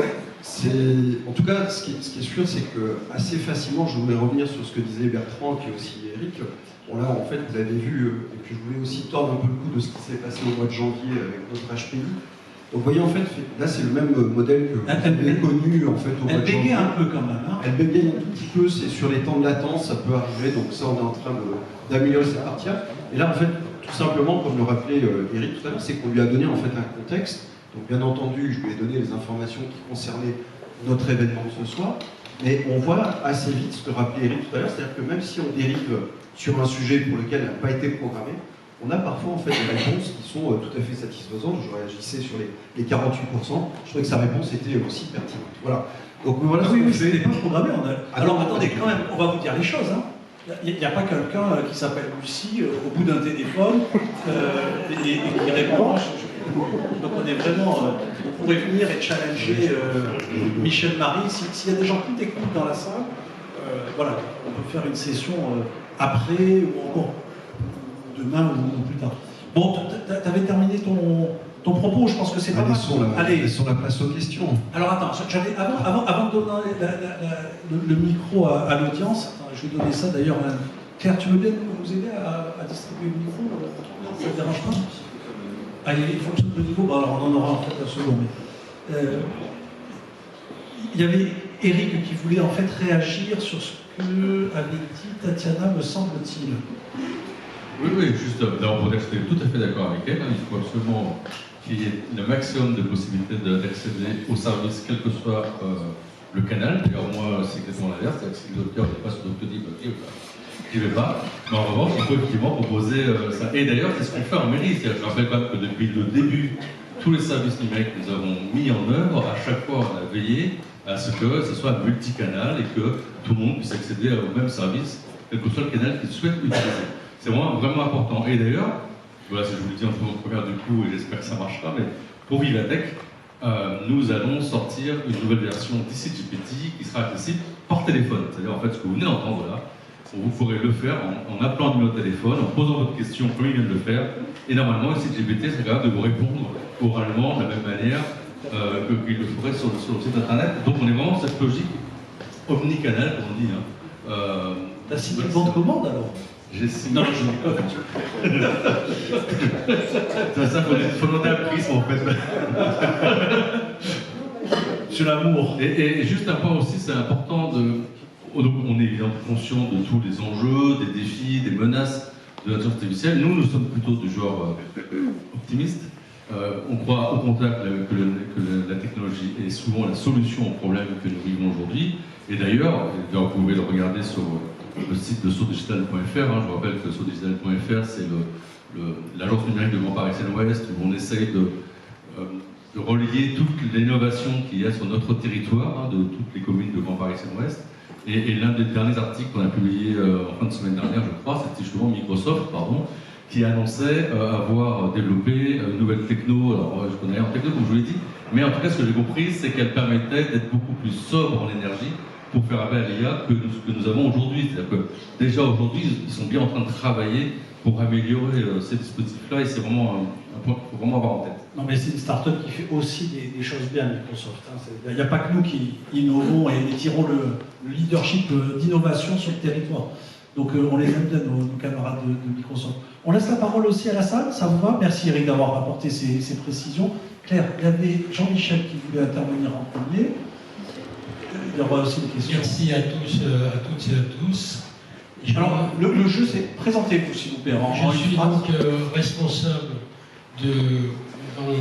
au CESEL d'un des groupes, qui est le groupe environnement. Je suis également un ancien informaticien, puisque j'ai fait ma thèse il y a très longtemps sur l'intelligence artificielle. C'est assez curieux, hein, le retour des choses. Je remercie particulièrement M. Lamour. Je crois que ce qu'il a dit, il faudrait que ça soit publié de façon très claire. Parce que ce qui est gênant dans l'IA en général, ce sont les biais. Je prends un exemple, je veux regarder quelque chose dans le domaine de la santé. Ça dépend si je m'adresse à une IA chinoise ou une IA américaine. Je prends pour simplifier. Voilà. Donc, ce que vous dites, Jean-Michel, c'est que en fait, vous vous sentez plutôt rassuré par ce que disait tout à fait. Dirigeant de la société prise, sur le fait qu'ils avaient mis un certain nombre de filtres qui permettaient de s'assurer de la transmission à Exactement. Et alors, ce qui est très important également, c'est la possibilité de s'échapper de l'ordinateur que tout le monde n'a pas et de l'imprimante que les personnes ont encore moins. Et d'interagir, que ça soit par d'autres, la voix. Voilà. Bon, ben super. Donc, On a votre validation, quoi. Oui, absolument. C'est super. C'était plus un témoignage. Merci Jean-Michel. Vas-y, je t'en prie. Et puis derrière. Oui, bonjour, je suis lycéen, bientôt une trentaine d'années. Nom, prénom et Carlos activité. Rodriguez, et Ok. je travaille dans les médias. Je te remercie parce qu'en fait, c'était une question qui faisait partie des trois que je vais poser, notamment... Est-ce que tu peux mettre le micro juste? Oui. Voilà, ouais, super. Alors donc, j'ai un petit peu utilisé ici celle des plans. Et en fait, j'ai trois remarques à faire, si vous voulez bien. Ça serait bien qu'on n'ait pas à faire 3 clics en fait. C'est-à-dire qu'en fait, on va sur ici, et on va sur ici, et en fait, on tombe. Oui. Voilà, il suffit de mettre le micro sur le menton, c'est la technique. On va sur, oui, c'est ça. Comme si vous étiez un pharaon. On va sur ici.com et il faudrait rapidement tomber sur le chat parce qu'en fait on est routé vers l'entreprise. La plateforme de voilà. Et ça c'est la première remarque. La deuxième remarque, pour répondre un petit peu à on Tatiana. a une séquence débugage à la fin. Ouais, non, c'est pour répondre en utilisation. J'ai demandé les horaires de la médiathèque, super, ça marche. J'ai demandé donc l'Hermato, peut-être que c'est la même. J'ai même mis ici Mino, et malheureusement je n'ai que les deux, il en manque une, ici Mino. Ça serait bien aussi de mettre le lien vers le portail médical. Bien rapidement. Mais sinon il marche très très bien. Et donc, pour revenir aux données, donc c'est une question, je suppose que ça a dû désengorger finalement Iris, donc les fameuses madames qui prenaient avec de la qualité, qui répondaient au téléphone. C'était le centre d'appel. Je suppose que ça a diminué. Et pour rebondir sur Tatiana. Donc la question c'est qu'est-ce qu'elles vont faire, c'est ça en fait Non, parce qu'en fait, on n'en parle jamais assez. Il y a de la qualité ici, beaucoup de qualité, justement dans les datas. On a été très positifs jusqu'à présent. Non, mais ce que je voudrais dire, c'est qu'il y a quand même deux choses qui, depuis qu'on parle de l'IA, qui m'embêtent. C'est pour ça que je tiens à en parler. Les données, en fait, si on veut que l'IA réponde bien, il faut que les données soient de qualité et donc elles sont humaines. Il faut bien expliquer que les données sont humaines. Et par exemple, quand on va sur le site, pour rassurer et en parlant vraiment terre à terre, la première fois qu'on va sur le site, on vous demande, et j'ai à nouveau testé actuellement là, on vous demande si vous voulez vous accepter des cookies. Pourquoi je reparle, c'est très important. Normalement, si vous dites non, eh ben, on ne se pose plus de problème pour l'IA. C'est-à-dire que c'est pareil que quand on faisait un accès à Internet d'antan, si le système marche bien, on dit non. Et au titre du RGPD, voilà, pareil. Voilà. Le site internet de la ville n'est pas censé collecter. Ce que je voudrais, voilà. Et si vous dites oui, bah oui, il faut faire attention parce que là vous acceptez de donner vos cookies, donc ça veut dire que vous donnez tout. C'est-à-dire vos prompts et compagnie. En parlant de cookies, il y a un apéro après, donc il faut à un moment donné poser la question, et histoire qu'on ait une réponse et puis qu'on puisse enchaîner aussi avec les autres questions. Non, ce que je voudrais dire, c'est que il faut surtout se concentrer sur l'humain, d'accord, la donnée qui est faite par l'humain et qu'elle soit séparée de l'IA. D'accord. Ok. Et pour revenir sur les LLM... Attends, il faut juste qu'on partage un peu le micro. Voilà. Et après, de toute façon, nos intervenants restent. Donc il y a une question là-bas, j'espère une question. Essayez d'apporter un peu des questions, parce que bon, sinon je peux vous faire réagir sur ce qui a été dit, mais on va essayer de prendre une ou deux questions. Vous avez juste après. Oui, bonjour, Christian Trouillot, NAC de la Ville de Gagny, je suis docteur en sociologie de la culture et j'ai travaillé sur une thèse de doctorat qui lie justement les études sociologiques qu'apportent les nouvelles technologies avec le modèle social qui est en train de se transformer, qui serait peut-être aussi une réponse à ce que vous êtes en train de développer sur l'aspect purement culturel, puisque je remercie aussi la ville d'Issy les Moulineaux qui a accueilli le CUB pendant de nombreuses années, qui est un modèle justement sur les arts numériques, qui est extrêmement performant. Donc voilà, je travaille dans ce domaine-là sur les recherches postdoctorales qui pourraient compléter aussi les recherches qui sont menées actuellement sur le droit. Et ma question était, est-ce que vous avez développé à la ville d'Issy les Moulineaux justement des chatbots qui servent justement à l'administration, que ce soit aussi bien la gestion des données, que ce soit des questions très simples, voilà, je suis dans le cadastre où je suis, est-ce que vous avez mis en place ça et développé ça avec justement l'IA? Merci. Alors tout le monde veut que tu fasses en fait des chatbots, alors que tu as précisé dans ton introduction que tu ne voulais plus faire de chatbots. Alors Eric, est-ce que tu te relances, tu fais des chatbots, mais c'est peut-être un peu plus interactif, un peu plus intelligent par rapport à ce qu'on appelait des chatbots avant. Oui, en fait, parce que là, c'est intéressant. Ici, GPT, en fait, c'est effectivement les questions-réponses que les habitants peuvent poser à la ville dans tous les domaines. Il y a évidemment en parallèle ce que nous, en interne, à la mairie, nous pouvons faire dans le cadre de nos métiers, en fait. Alors, il se trouve qu'on est alors, on a déjà testé un certain nombre d'outils en bureautique, en juridique, avec Talos, par exemple, avec Salesforce sur la relation citoyenne, avec Microsoft sur la bureautique, et d'autres comme ça. Et on a un séminaire des cadres municipaux tous les 2 ans, il a lieu cette année fin juin, et le thème c'est l'intelligence artificielle. Et les 6 ateliers qui auront lieu pendant ce séminaire, ce sera quel cas d'usage vous imaginez dans votre métier pour utiliser l'IA. Donc on est vraiment dans cette phase-là, pour préparer ce séminaire qui aura lieu le 27 juin, on a organisé une conférence de 5. D'ailleurs, l'Inagora est invité pour parler des sujets d'éthique, notamment parce qu'on veut que les cadres soient non seulement sensibilisés aux bienfaits de l'IA, mais aussi aux risques qu'ils portent. Et donc, on va essayer pendant toute une matinée d'apporter ces sujets-là, avoir aussi des exemples d'autres acteurs. Alors, malheureusement, pas beaucoup d'autres collectivités, parce qu'il faut quand même bien le reconnaître. Il faut quand même savoir aujourd'hui que quasiment 80% des collectivités locales françaises, cette année, ont un projet ou des projets liés à l'IA. Mais on n'a pas encore de choses visibles. Il y a plus de réflexion encore que d'action. C'est en train de vraiment de bouger. Mais il y a déjà des cas d'usage aussi dans le privé qui sont intéressants, qui peuvent nous concerner, sur la gestion de courrier, par exemple, des choses de ce type-là. Donc on est vraiment en train de travailler sur ces questions en parallèle.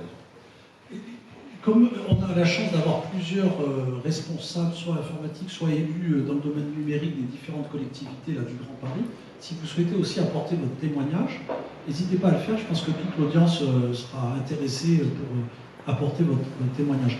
Mais je passe la parole à Xavier. Bonjour, je suis Xavier Mazingue, je suis résident lycéen, je suis entrepreneur lycéen. Au niveau de la vie locale, je suis conseiller de quartier aux Épinettes, aussi sur Mino là-haut. Je suis également au Cézanne, au service de Jean-Michel. J'ai 2 sets de questions. La première question, c'est, dans le thème de ce soir, on parle d'une IA dans la ville, et je rebondis avec ce qui vient d'être dit, mais on est resté vraiment sur l'IA générative type NLP. L'IA, c'est beaucoup plus riche que ça. Il y a les systèmes experts, il y a le computer vision, il y a l'optimisation, il y a le machine learning.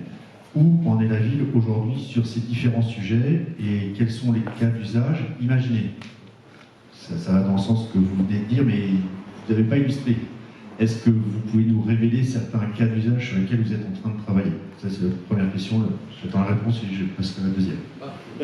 Oui, et puis si Doc va intervenir sur effectivement la nouvelle frontière de l'IA dans un contexte des collectivités locales et territoriales. Comment l'IA va s'immiscer finalement, peut-être pas uniquement au service en fait de l'administration, une ville c'est aussi l'administration, mais surtout au service en fait des citoyens et de ceux qui composent la société d'une ville, les entreprises, les associations, les écoles, etc. Question très pertinente de notre ami Xavier, comme toujours. Eric. Oui, alors en fait, on ne raisonne vraiment pas du tout par rapport à l'IA lorsqu'on réfléchit à des cas d'usage. Comme je l'ai dit, on réfléchit d'abord à l'usage. Donc on utilise déjà l'IA dans le métier. Par exemple, le service qui est en charge des bâtiments et qui doit gérer les consommations énergétiques des bâtiments, il travaille avec une société qui s'appelle Citron, qui analyse ces données-là et qui évidemment utilise de l'IA pour faciliter cette analyse-là.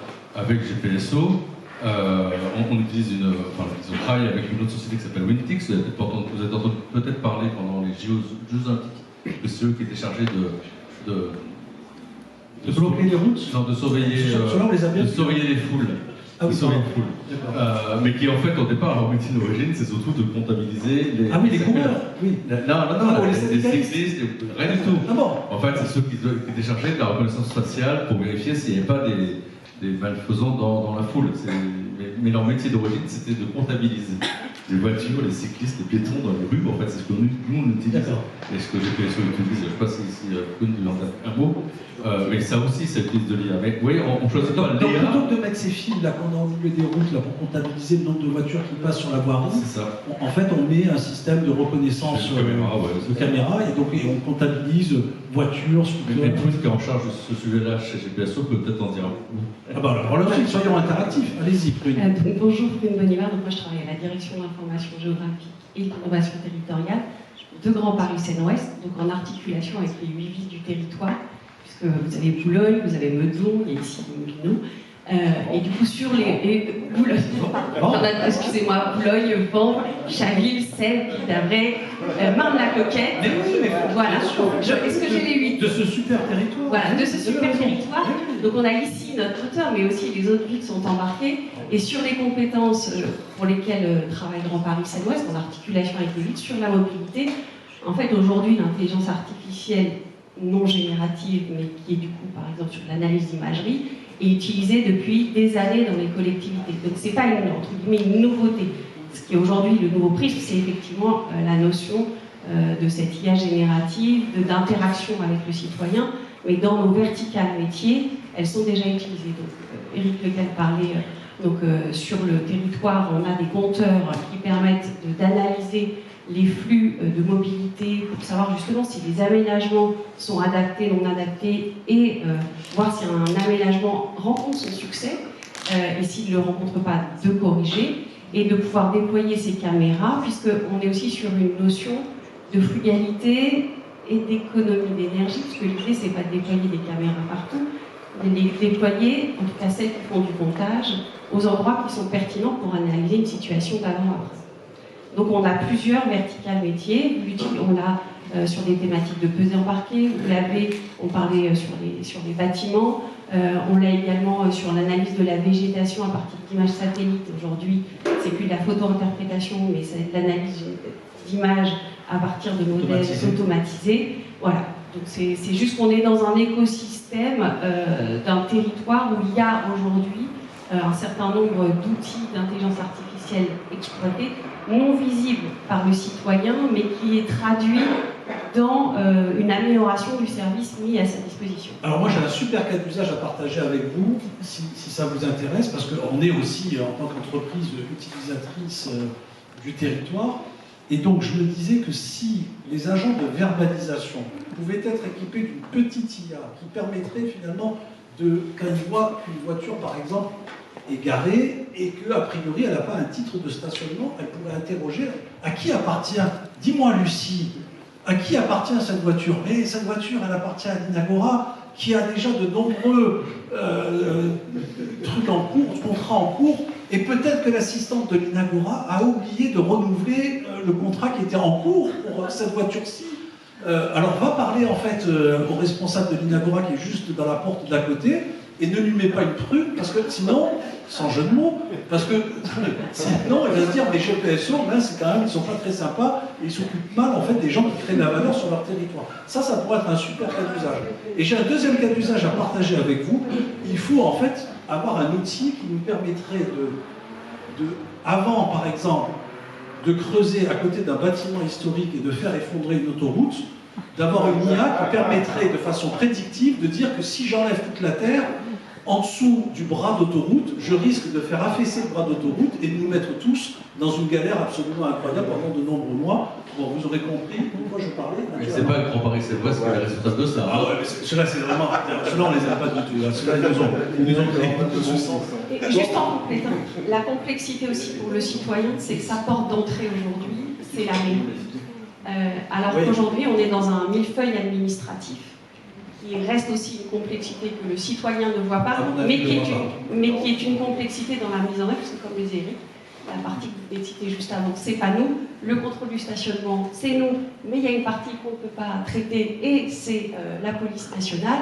Mais c'est là la partie, non mais l'IA générative, je le disais en mode blague, mais moi je suis convaincu que, un peu comme vous le faites ici, le fait de pouvoir interroger de multiples bases, ça permettra demain de donner en fait aux citoyens, qu'ils soient entreprises, qu'ils soient associations, qu'ils soient citoyens tout court, personnes physiques, d'avoir ce sentiment d'une unicité de la chose publique.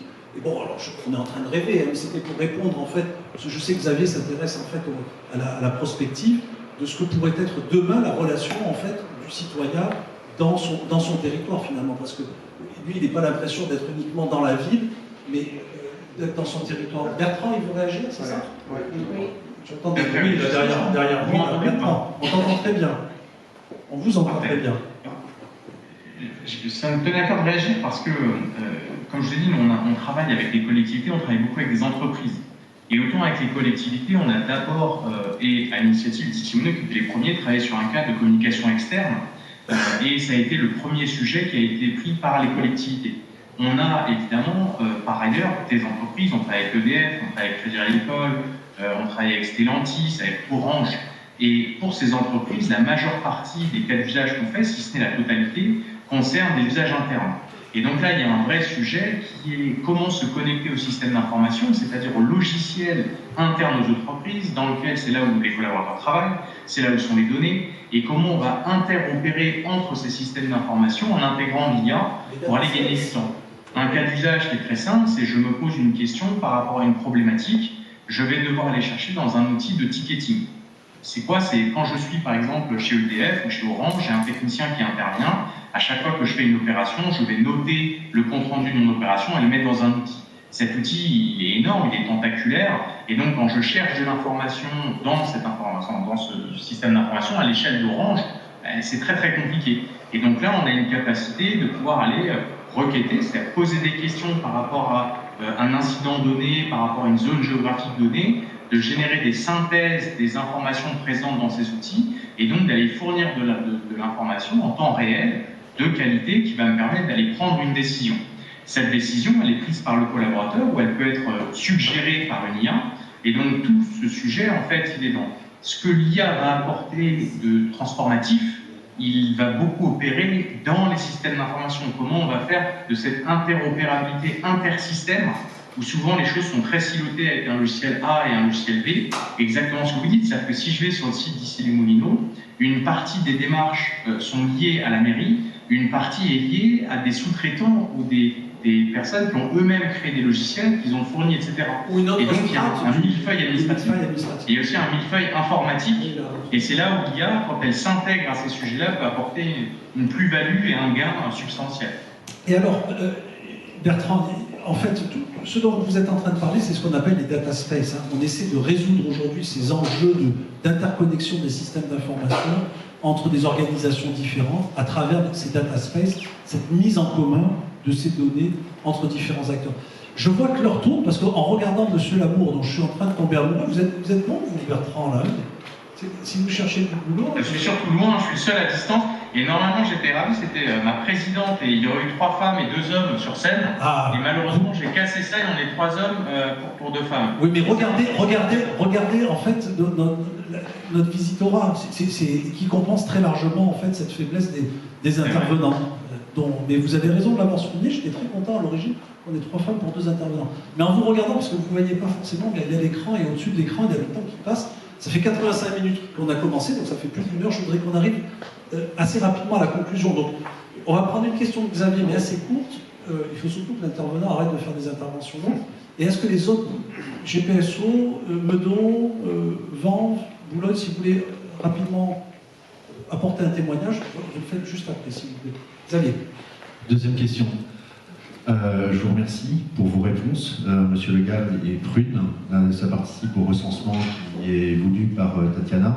Donc merci pour ça. Deuxième question, c'est plus vous, l'Inagora. C'est avec la casquette conseil de quartier. J'ai assisté aujourd'hui à une réunion de Clavim et on a le projet, il y a un grand projet là-haut, c'est la création d'un centre socio-culturel qui sera le pôle scientifique et on cherche à impliquer tous les habitants. Pour ça, on prévoit le 5 juillet d'organiser des consultations auprès des résidents locaux. Et la difficulté, c'est de prendre des notes pendant qu'on nous parle. Ce qu'on veut, c'est être concentré sur les réponses qui nous sont apportées. Je crois avoir vu que vous, l'Inagora, vous avez développé un outil que Monsieur Le Gall comme moi utilisons, le Upload.ia. Vous connaissez peut-être, mais vous avez... c'est le vôtre. Donc ça serait peut-être mieux. Qu'est-ce que vous, l'Inagora, pourriez faire pour que nous, au niveau de la ville, donc usage très pragmatique, puissions en profiter pour mettre à disposition des agents du Clavim et des bénévoles qui vont poser ces questions aux résidents. Vous pouvez faire quelque chose pour nous? Alors on peut toujours, mais il faut payer en fait, hein, parce que c'est le principe du logiciel libre. Le logiciel libre, mais il n'est pas gratuit. Non, je rigole. On ne va pas être grossier. L'entame en fait des négociations. J'ai demandé à Michel Marie s'il voulait bien connecter Linto. Donc Linto, c'est le nom en fait de notre IA dédié à ce que vous êtes en train de dire, Xavier, c'est-à-dire la transcription de la voix. Donc je parle.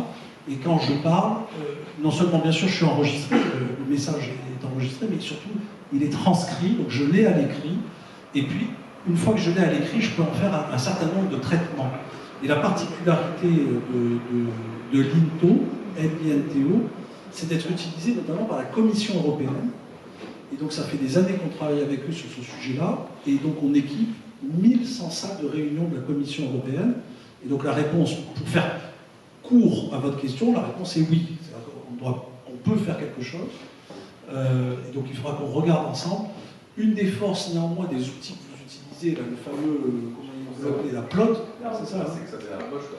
À la fois ça tient dans la poche, mais surtout c'est que c'est capable en fait de prendre, de capter de la voix assez bien. En fait, un des sujets, c'est justement, et c'est pour ça qu'ils ont fait leur propre device, leur propre, comment on va dire, appareil, merci, c'est que ils ont notamment travaillé sur cette captation de la voix. Et on le voit bien ce soir en fonction du micro, est-ce que je parle suffisamment près ou pas du micro, le système va pouvoir plus ou moins bien m'entendre. Et leur grande force, c'est qu'eux, ils ont un système de captation de la voix qui, pour un porte-à-porte, typiquement, est important. Et donc, nous, on travaille pas sur la partie device, on travaille sur la partie algorithme de reconnaissance. Alors, vous le voyez peut-être, c'est en tout petit, mais là, on est sur la plateforme alors je vous rassure, c'est pas la plateforme de production de la commission. La Madame van der Leyen, elle n'est pas en train de se dire, mais qu'est-ce qui est en train de parler sur mon système pendant que moi je suis en train de faire mon discours à la Commission européenne. C'est une version en fait on va dire de pré-prod, une version alternative, mais c'est celle de la Commission européenne. Et vous le voyez peut-être pas très bien, mais voilà, c'est une version alternative. C'est ce que je suis en train de dire. Tout est en train d'être voilà. Et par ailleurs, naturellement, on a aussi mis au point un système qui permet à partir du moment où je suis capable de transcrire ce que je suis en train de dire, ben je suis aussi capable de l'afficher. Et donc, j'ai de l'affichage automatique. Et donc, de plus en plus, les collectivités font le choix de Linto pour sous-titrer les conférences. Et je peux l'avoir en français ou je peux l'avoir ici en slovène. C'est quelle langue, celle-là? Norvégien, parce que bien sûr, Éric Le Gall, vous savez qu'il a un tropisme norvégien assez important, et donc on a du norvégien, mais tu peux me faire parler peut-être une autre langue, Michel Marie, en japonais. Je sais que par exemple en vietnamien ça marche très bien. Là, moi je l'ai fait voir en fait à des entrepreneurs vietnamiens, ils étaient juste bluffés, et donc on sera avec le président de la République fin mai au Vietnam dans le cadre de sa délégation officielle, et on va effectivement essayer de nouer des accords avec le Vietnam là-dessus.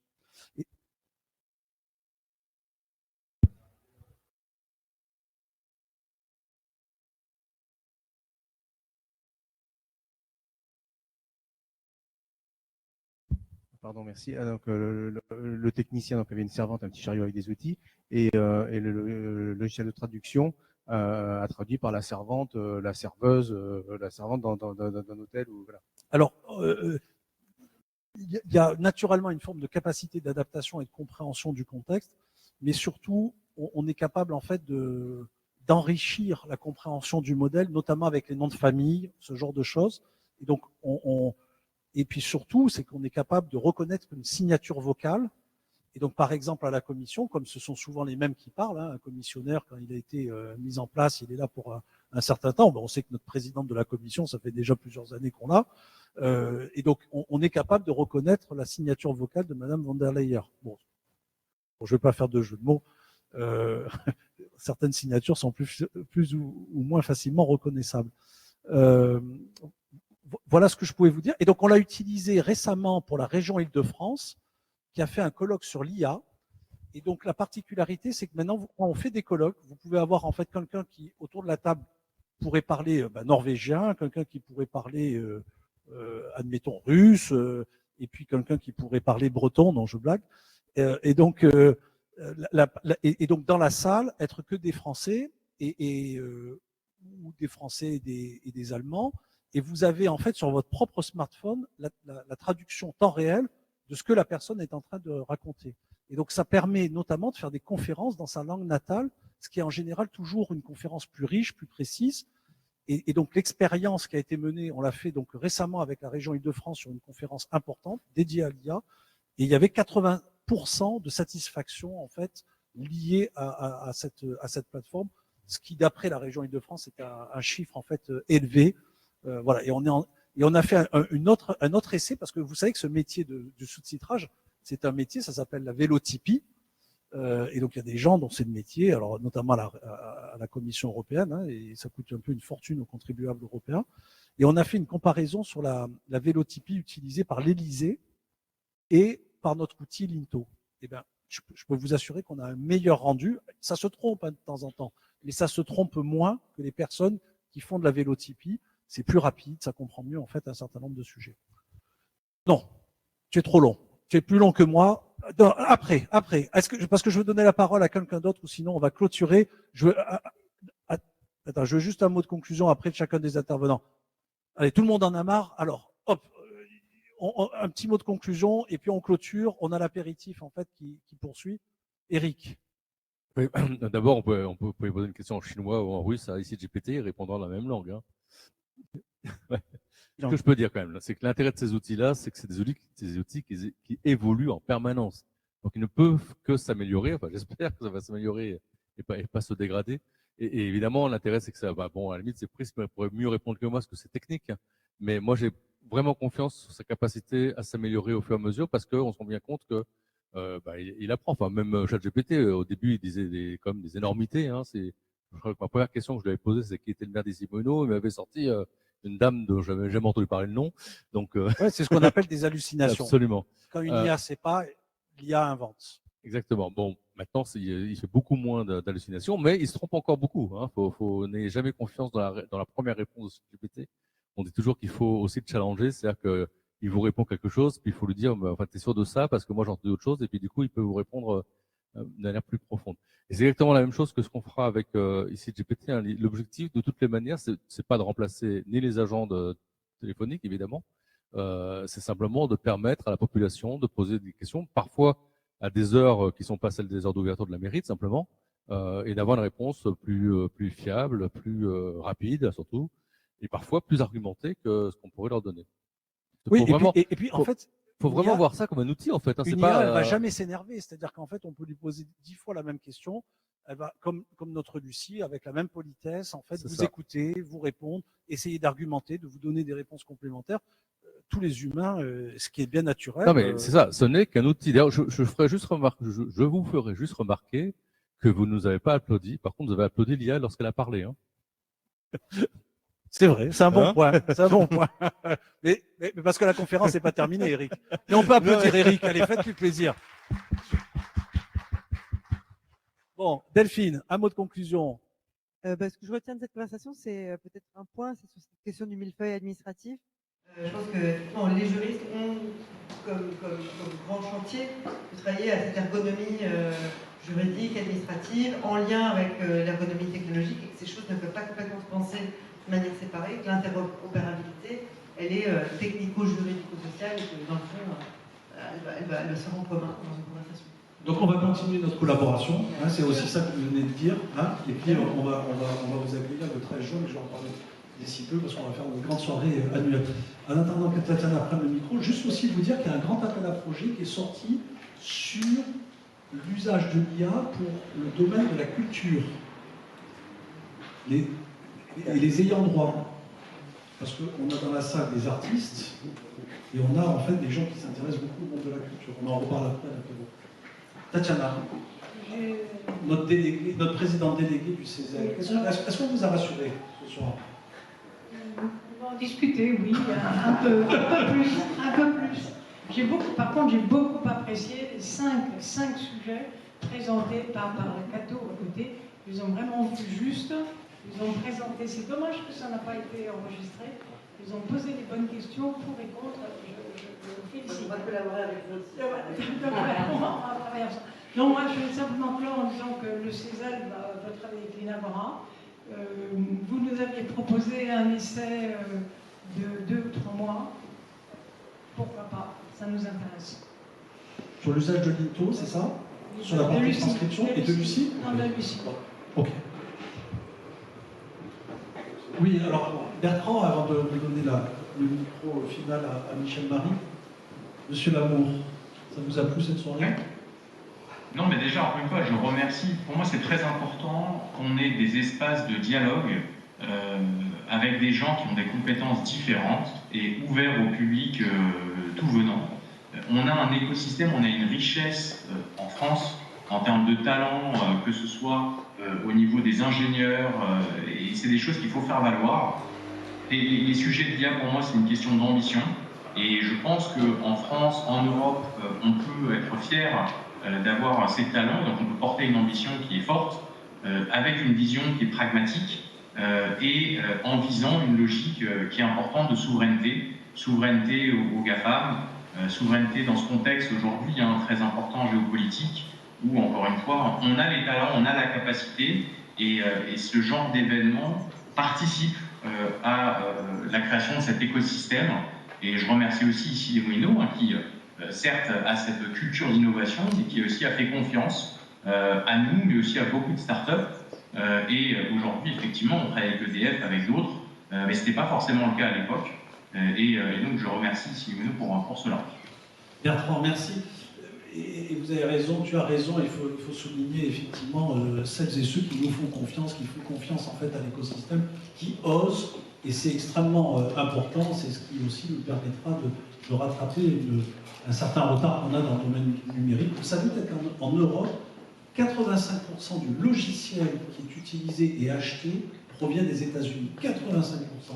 C'est jusqu'à 3% du PIB européen. C'est juste colossal. C'est 360 milliards d'euros par an qui ne va pas en fait dans le circuit des entreprises européennes, qui va directement dans le circuit des entreprises américaines. C'est colossal. Et pour 1 euro investi, il y a en création de valeur indirecte 1,8 euros de créer. Et donc en tout, c'est près de 6% du PIB qui nous échappe et qui va chez les fameux GAFAM, d'où leur valeur en bourse, etc. Et puis après, ils peuvent racheter toutes les entreprises. C'est un problème colossal, mais on n'est pas là pour parler de ça. Je voulais juste souligner une chose. Ah, il voulait rebondir sur quelque chose. Allez-y, Bertrand. Si tu me permets une phrase en plus, et je finirai là-dessus, nous, c'est une grande fierté. Quand on a aujourd'hui, on travaille avec 6 sociétés du CAC 40, et 3 d'entre eux ont fait une logique d'appel d'offres dans lequel ont été sélectionnés face à des acteurs américains. Ça ne veut pas dire que ces sociétés arrêteront de travailler avec ces acteurs qui sont très présents, mais en tout cas sur le sujet du déploiement d'une solution logicielle pour faciliter le déploiement des projets d'IA générative, ils ont fait le choix d'une solution française, et c'est quelque chose, encore une fois, qui est important et qui nous rend fiers. Cocorico. Et si vous ne savez pas pourquoi Bertrand parle aussi bien, c'est que naturellement, au moment où il parle à sa caméra, à côté, il y a ChatGPT qui lui dit tout ce qu'il faut. En fait, non, je blague, bien sûr, Bertrand. Quoique. J'aurais bien sûr choisi Lucie. Ah, bah oui. Ah, il est bon, il est bon. Allez, on peut applaudir. Michel, alors on a tous soif et on a tous faim, alors vas-y, le mot de la fin. Non, mais juste remercier toutes et tous en fait, de nous avoir rejoints là ce soir en fait, pour cette conférence. Gardez votre libre arbitre. Moi, le seul conseil que je peux vous donner, c'est effectivement, on parlait d'une IA, mais je pense qu'aujourd'hui, les choix ne sont pas faits, tous les jeux ne sont pas là, en fait. Donc il faut tester plusieurs systèmes, et par rapport à l'effet un peu waouh que vous allez percevoir dans les premières minutes d'utilisation, essayez en fait de vous rapprocher de vos centres d'intérêt ou de vos domaines d'expertise pour vraiment en fait prendre conscience qu'effectivement, il faut être très réservé par rapport en fait aux qualités des réponses, et vous allez vous apercevoir qu'en pratiquant différents modèles, et ben en fait finalement de temps en temps c'est pas mal en fait de converser, continuer à converser entre nous, entre des humains, n'est-ce pas? Voilà. Merci à vous et je vous souhaite une très bonne soirée.